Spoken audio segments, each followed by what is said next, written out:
요즘 뉴스를 보면 화재 소식이 정말 많습니다. 산불도 그렇고 건물에서 발생한 화재도 심심치 않게 보이고 있죠. 또 피해액이 몇 억이다, 몇 개 호실이 전소됐다, 이런 이야기를 듣다 보면 어휴, 저기서 장사하는 사람들은 큰일 났네 라고 하신 적이 있으실 거예요. 자, 우리는 거기서 한 번 더 생각해 보자고요. 이때 발생한 손해는 도대체 누가 배상을 해주는 걸까요? 화재를 낸 사람? 그런데 그 사람이 돈이 없어서 파산 신청을 했다면요? 이럴 땐 결국 두 가지 경우로 나뉘게 됩니다. 보험이 있느냐, 없느냐로요. 그래서 오늘 말씀드릴 이야기가 중요합니다. 건물을 매입하시는 분이라면 꼭 알고 계셔야 하고, 주변에 장사하시는 분이 계시다면 이 내용을 꼭 알려주셨으면 좋겠습니다. 안녕하세요, 삼부원입니다. 이번엔 제가 매매를 도와드렸던 건물에서 실제 있었던 일을 토대로 이야기를 해드리려고 합니다. 잔금을 치르고 얼마 되지 않아 건물에 화재가 발생했었습니다. 옆에 있는 건물 1층 꽃집에서 난 불이 옮겨 붙었던 건데요. 외벽 타일이 다 불타버리고 입주한 사무실에도 피해가 있을 정도로 꽤나 큰 화재였습니다. 제가 소식을 듣고 바로 달려갔어요. 그런데 건물주분의 이야기를 들어보니까 화재보험을 안 드셨다는 거예요.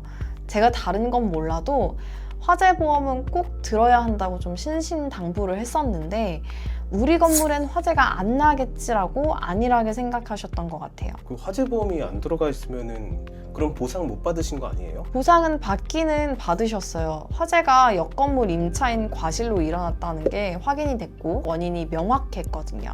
그런데 여러분도 아시겠지만 과실이 있다고 해서 그쪽에서 알았어요, 다 물어드릴게요 이렇게 바로 나오는 경우는 거의 없습니다. 누가 잘못했는지 책임을 따지는 데만 몇 달이 걸려요. 그동안 피해 입은 쪽은 아무것도 못하고 기다려야 하고요. 그 건물주분도 결국 합의를 보는 데까지 넉 달이 넘게 걸렸습니다. 복구는 복구대로 늦어지고 공사비는 먼저 본인 돈으로 내야 했고요. 화재 피해를 본 업체는 건물주에게 압박을 넣었어요. 정말 힘든 시간이었죠. 그러면은 그 아래에 화재가 났던 그 꽃집은 어떻게 된 거예요? 그분은 안타깝지만 배상 과정에서 결국 망했다고 하더라고요. 그럼 이런 일이 없으려면 그 임대인하고 임차인 둘 다 어떻게 보험을 드는 게 좋을까요? 먼저 건물주 분들께 필요한 보험은 첫째도 화재보험, 둘째도 화재보험이에요. 이렇게 말하니까 약간 보험 파는 사람 같기는 한데 그런 건 아니고 정말 중요해서 말씀드리는 거예요.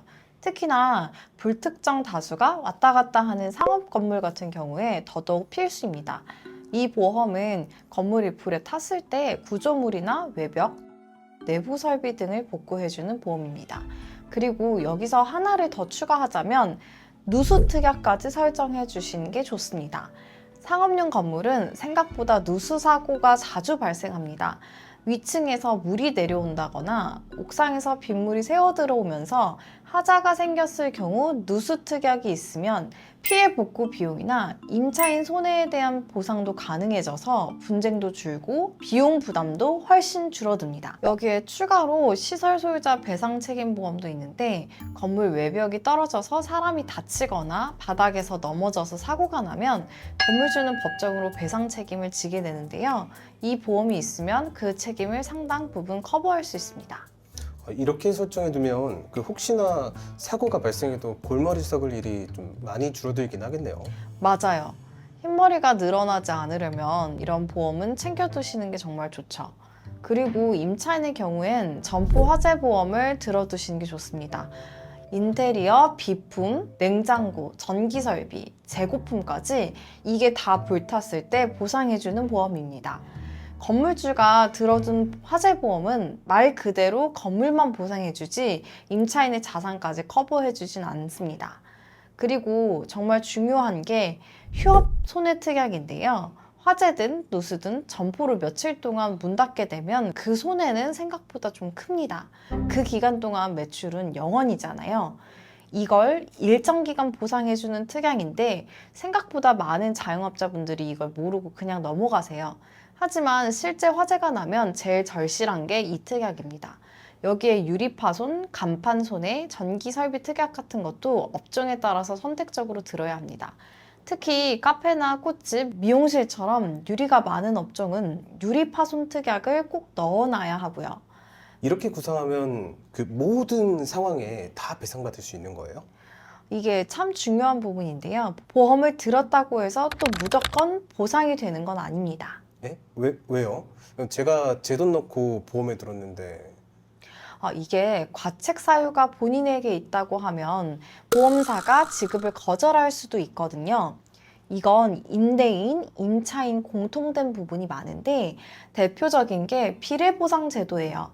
예를 들어 건물이나 상가의 시세가 10억인데 보험은 3억만 들어놨다면요. 실제 1억을 피해를 입어도 3천만 원밖에 못 받습니다. 이건 보험 가입 금액을 스스로 작게 설정한 책임이 가입자에게 있다고 보기 때문에 생기는 겁니다. 또 이것뿐만 아니라 화재 원인이 건물주의 중대한 과실일 경우에 거절되는 사유도 있는데요. 예를 들면 소방 설비를 장기간 방치했거나 전기를 불법 시공했을 때 보험사가 약관 위반으로 보상을 거절할 수 있습니다.